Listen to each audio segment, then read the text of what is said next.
ध्यान से समझो। इसमें पहला जो कहता है सवाल में, क्वेश्चन बोल रहा है कि प्रतिस्थापन विधि से हल कीजिए। तो पहला सवाल x प्लस वाई बराबर 14 और दूसरा है x माइनस वाई बराबर 4। इसको जब हम हल करेंगे, क्वेश्चन में हम समीकरण 1 और समीकरण 2 मान दिए हैं, क्योंकि ये समीकरण 1 और 2 मानना जरूरी है। अब लिखेंगे हल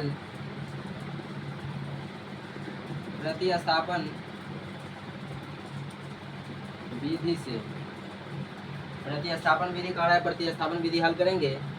अब देखो, प्रतिस्थापन विधि कभी भी हल करेंगे तो समीकरण 1 से काम करेंगे।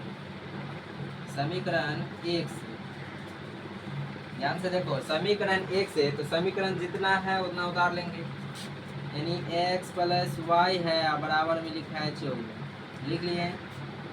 अब यहाँ पर देखेंगे y वाला जो पद जो प्लस में है तो प्लस में रहेगा तो प्लस वाला लिख लेंगे, माइनस में रहेगा तो इधर भेज देंगे। अभी प्लस में है तो प्लस लिख लिए।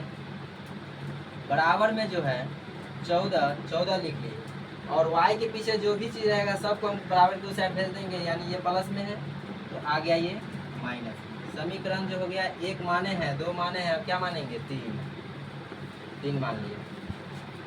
अभी जो हम काम किए हैं समीकरण 1 में किए हैं, अब समीकरण 2 में काम करेंगे तो लिख लेते हैं।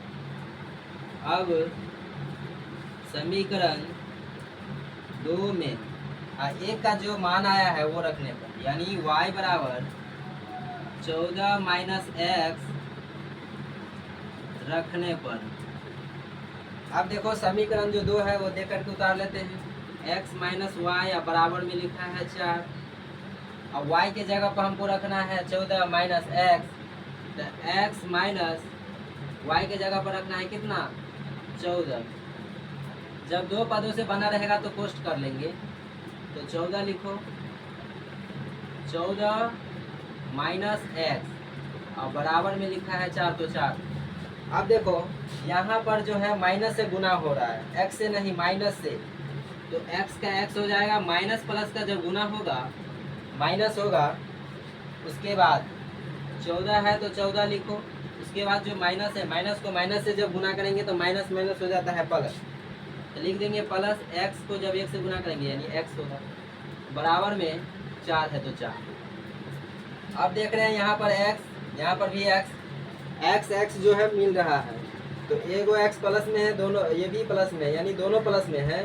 एगो x तो हो जाएगा 2 x, यहाँ पर हम लिख रहे हैं तो हो जाएगा 2 x। उसके बाद ये माइनस में है और ये जो है प्लस में है, ये जो माइनस में है बराबर टू साइड भेजेंगे, तो लिख लेते हैं 14 माइनस बराबर 14 माइनस 14 है, माइनस 14 और बराबर में 4, 2x बराबर में 4 है। आई जो है 14 माइनस में बराबर के इस साइड आया तो आ गया 14 प्लस में।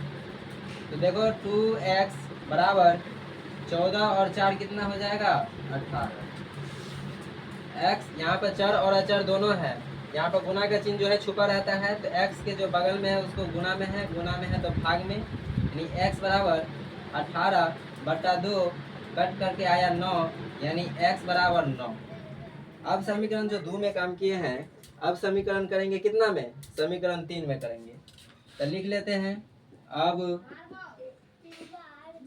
समीकरण 3 में समीकरण 2 का जो मान आया है वही मान रखेंगे समीकरण 3 में, यानी x बराबर 9 आया है तो 9 रखने पर, तो समीकरण 3 जो है मेरा y बराबर 14 माइनस एक्स है, तो लिख लेते हैं y बराबर 14 माइनस एक्स। अब देखो x के जगह पर हमको रखना है 9, तो यहाँ पर 14 है तो 14 और माइनस है तो माइनस, x के जगह पर रखना है 9। अब देखो 14 में से जब 9 को घटाएंगे तब बच जाएगा कितना 5, तो यहाँ पर हम लिख देंगे अतः x का मान जो आया था वो 9 है तो 9, और तथा y का मान जो आया है वो 5 है, ध्यान रखना है, तो लिख लेते हैं 5। ये दोनों जो है तुम्हारा आंसर हो गया। सभी बच्चा ध्यान से उतार लो, बंद कर दो।